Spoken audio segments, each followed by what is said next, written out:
नमस्कार दोस्तों, मेरी भाषा हिंदी भाषा परिवार में आप सभी दोस्तों का एक बार फिर से स्वागत है। हम सभी जानते हैं एक साल में 12 महीने होते हैं और कोई हमसे इन 12 महीनों के नाम पूछे तो बड़ी आसानी से हंसते हुए हम बता सकते हैं जनवरी, फरवरी, मार्च, अप्रैल और लास्ट का जो महीना होता है दिसंबर होता है। और शायद हमें ये सवाल बच्चों वाला लगे, लेकिन यही सवाल अगर हम किसी ऐसे बुजुर्ग से पूछते हैं जो पढ़ा लिखा नहीं है तो वो बड़ी आसानी से हमें कुछ ऐसे महीनों के नाम बताएगा जो हमें भी समझ में नहीं आएंगे, जैसे कि चैत्र, वैशाख, ज्येष्ठ, आषाढ़, श्रावण, भाद्रपद। इनमें से कुछ का नाम तो हमने सुना होगा, लेकिन कुछ के नाम ऐसे भी हो सकते हैं जिनको सुनकर हमें अजीब लगे, जो नए नए हो सकते हैं हमारे लिए।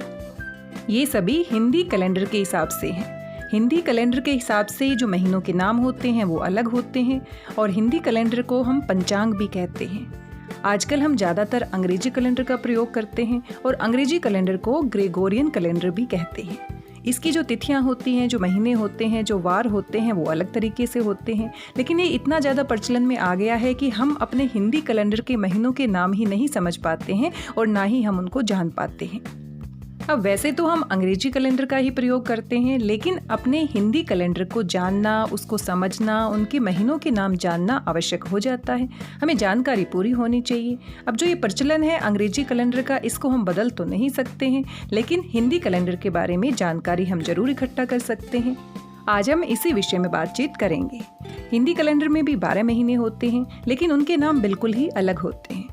जैसे अंग्रेजी कैलेंडर के हिसाब से शुरुआत जनवरी के महीने से होती है और अंत में दिसंबर का महीना आता है, वैसे ही जो हिंदू पंचांग होता है उसमें पहला जो महीना होता है वो चैत्र मास को माना जाता है। चैत्र हमारा अप्रैल के महीने में आता है, तो अप्रैल के महीने में हमारे नए साल की शुरुआत होती है, यानी हमारा नया साल अप्रैल माह से आरंभ होगा, ना कि जनवरी माह से। हिंदू कैलेंडर या हिंदू पंचांग से हमारा तात्पर्य भारत में प्रयुक्त होने वाले उन सभी प्रकार के पंचांगों से है जो सांस्कृतिक और धार्मिक अनुष्ठानों में, काल गणना में प्राचीन समय से प्रयोग होता आ रहा है। पंचांग में समय की गणना के लिए चंद्रमा और सूर्य की गतियों पर आधारित होना पड़ता है। कैलेंडर शब्द के लिए हिंदी में पंचांग शब्द का प्रयोग किया जाता है। पंचांग शब्द मुख्य रूप से संस्कृत से लिया गया है, जिसका अर्थ होता है पंच अंग, यानी कि इसके 5 अंग होते हैं और वो होते हैं चंद्र दिन, चंद्रमास, अर्ध दिन, सूर्य और चंद्रमा के कोण, और सौर दिन का प्रतीक है। पंचांग में हर महीने को 2 पक्षों में बांटा जाता है, शुक्ल पक्ष और कृष्ण पक्ष। प्रत्येक पक्ष में 15 दिन होते हैं। हमारे सभी धार्मिक अनुष्ठान और कार्य विशुद्ध रूप से हिंदू पंचांग पर ही आधारित होते हैं। महीनों के नाम के लिए हम मास शब्द का प्रयोग भी करते हैं। हिंदू पंचांग में भी महीने में 30 दिन होते हैं और ये तिथियां 2 हिसाब से बांटी जाती हैं। पहली तिथि को प्रतिपदा कहते हैं, फिर द्वितीया, तृतीया, चतुर्थी और इस तरह से 15वीं तिथि को पूर्णिमा या 15वीं तिथि को अमावस्या आती है। 15 दिन का शुक्ल पक्ष होता है। शुक्ल पक्ष के 15 दिनों में चंद्रमा बढ़ते बढ़ते पूर्णिमा तक पहुंच जाता है। इसी प्रकार से कृष्ण पक्ष होता है। 15 दिनों में चंद्रमा घटते घटते अमावस्या तक पहुंच जाता है। इसको हम कृष्ण पक्ष कहते हैं और इसी के आधार पर जो हिंदू पंचांग में महीने होते हैं उनके दिन निश्चित किए जाते हैं। और इसी तरह एक वर्ष के 12 महीनों में 6-6 मास के 2 अयन निश्चित किए जाते हैं। जिन 6 महीनों में मौसम का तापमान बढ़ता है उसे उत्तरायण कहते हैं और जिन 6 महीनों में मौसम का तापमान घटता है उसे दक्षिणायन कहते हैं। इस प्रकार से हिंदू पंचांग के अंतर्गत सभी 12 महीनों के नाम इस प्रकार से होंगे। सबसे पहला महीना माना जाएगा चैत्र, वैशाख, ज्येष्ठ, आषाढ़, श्रावण, भाद्रपद, आश्विन, कार्तिक, मार्गशीर्ष, पौष, माघ, फागुन, और फागुन का महीना सबसे अंतिम महीना होगा।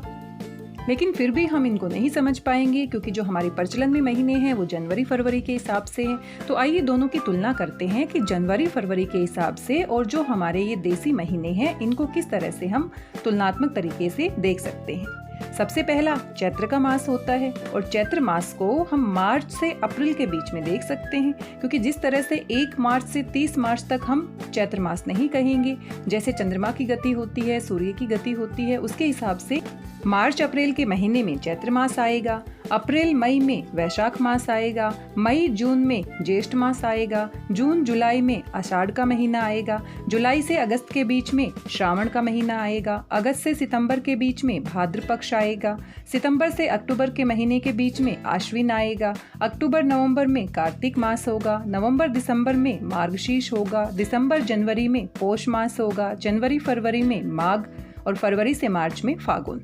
आपने अपने घर में कैलेंडर जरूर देखा होगा। जो हमारा अंग्रेजी कैलेंडर होता है उसमें भी ध्यान से देखने पर ये देसी महीने लिखे होते हैं, लेकिन बिल्कुल 1 तारीख से 30 तारीख के बीच में हमारा कोई भी एक पूरी तरह से देसी महीना नहीं आता है। इसका जो पक्ष होता है कृष्ण पक्ष और शुक्ल पक्ष होता है, अमावस्या और पूर्णिमा की जो गति होती है उसी के हिसाब से 2 महीनों के बीच में जो तिथियां होती हैं, 30 दिन की जो तिथियां बनती हैं, उसको हमारा देसी महीना बनता है। यहाँ पर अगर हम निश्चित तिथि की बात करें कि इतनी जनवरी से इतनी जनवरी के बीच में हमारा ये महीना होगा, तो वो संभव नहीं है। लेकिन फिर भी आप यहाँ पर देख सकते हैं कि कुछ तिथियों के हिसाब से लगभग अंदाजा लगाकर अंग्रेजी और देसी महीनों की तुलना की गई है। लेकिन ये जानकारी पूर्ण रूप से निश्चित नहीं है, ये आगे पीछे हो सकती है। आप यहाँ पर इन तिथियों को देख सकते हैं, लेकिन फिर से मैं दोबारा से कहना चाहूँगी, निश्चित नहीं है, आगे पीछे तिथियाँ हो सकती हैं। अब कभी कभी हिंदी में अनेक पाठ ऐसे होते हैं जहाँ पर जो हमारे महीने होते हैं उनके कुछ अलग तरीके से नाम दिए जाते हैं, जैसे कि अगहन।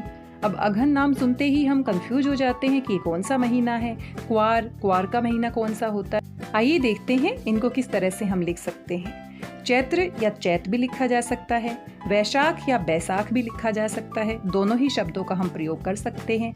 ज्येष्ठ या जेठ भी कहा जा सकता है, आषाढ़ या आषाढ़ भी लिखा जा सकता है, श्रावण या सावन भी कहा जा सकता है, भाद्रपद या भादो भी कहा जा सकता है, आश्विन या क्वार भी कहा जा सकता है, कार्तिक या कार्तिक भी कह सकते हैं, अग्रहण या अगहन दोनों ही कहा जा सकता है, पौष या पूस कहा जा सकता है।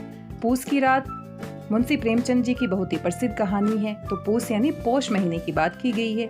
मार्गशीर्ष या माघ भी कहा जा सकता है, फागुन या फागुन भी कहा जा सकता है। चैत्र महीने से इसकी शुरुआत होती है और फागुन के महीने में इसका अंत होता है। देसी महीनों के हिसाब से अप्रैल में इसकी शुरुआत होती है और मार्च में इसका अंत होता है। वैसे तो बचपन से ही हम अंग्रेजी महीनों का प्रयोग करते हैं, दिन प्रतिदिन अंग्रेजी महीनों का ही हम प्रयोग करते हैं, हर जगह अंग्रेजी महीने ही प्रचलन में है, लेकिन फिर भी हमें देसी महीनों की जानकारी होनी चाहिए।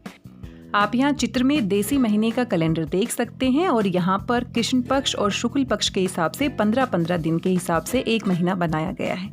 और ये कौन सा महीना है? मार्गशीर्ष। आप इसमें तिथियां देख सकते हैं, प्रतिपदा, द्वितीया, तृतीया, चतुर्थी, पंचमी, षष्ठी, सप्तमी, अष्टमी, नवमी, दशमी, एकादशी, द्वादशी, त्रयोदशी, चतुर्दशी और अमावस्या। अमावस्या के बाद फिर से प्रतिपदा आएगी और पूरी 15 दिन की तिथियां होने पर अंतिम तिथि होगी पूर्णिमा को। साथ में आप नवंबर दिसंबर के बीच में आप ये महीना भी देख सकते हैं। ये मार्गशीर्ष का ही महीना है जो देसी कैलेंडर के हिसाब से अभी अभी हमने देखा। इसी को नवंबर और दिसंबर के बीच में जो अंग्रेजी महीना है उसके हिसाब से दिखाया गया है। यहाँ पर हम स्पष्ट रूप से देख सकते हैं कि किसी भी अंग्रेजी महीने में 1 तारीख से लेकर 30 तारीख के बीच में कोई भी पूरी तरह से देसी महीना नहीं आ सकता। यहाँ पर 6 नवंबर से 4 दिसंबर के बीच में हमारा मार्गशीर्ष का पूरा महीना आ रहा है। देसी कैलेंडर को समझने के लिए थोड़ा ध्यान देने की आवश्यकता है और थोड़ा सा अभ्यास करने पर ये बातें हमें समझ भी आने लगेगी। हमारे दादा दादी, नाना नानी पहले ज़माने में इन्हीं प्रकार के महीनों का प्रयोग करते थे और उनको बड़ी आसानी से सारी तिथियां याद भी होती थी। जो पंडित होता है, जो भी शुभ मुहूर्त निकाला जाता है, वो इसी पंचांग के आधार पर निकाला जाता है। और सप्ताह के 7 दिनों के बारे में तो हम अच्छे से जानते हैं। सोमवार, मंगलवार, बुधवार, बृहस्पतिवार को वीरवार भी कहते हैं, शुक्रवार, शनिवार और रविवार। आशा करती हूँ आपको जानकारी पसंद आई होगी। अगर इसके अतिरिक्त आपको कुछ और नई बात पता है तो मुझे ज़रूर बताइएगा ताकि मेरी जानकारी भी बढ़ सके। आज की इस वीडियो में बस इतना ही। मिलते हैं एक नए वीडियो में कुछ नई महत्वपूर्ण जानकारी के साथ। तब तक स्वस्थ रहिए, व्यस्त रहिए, मस्त रहिए, खुश होकर पढ़ते रहिए। मेरी भाषा हिंदी भाषा परिवार के साथ जुड़ने के लिए आप सभी का धन्यवाद, बहुत बहुत धन्यवाद।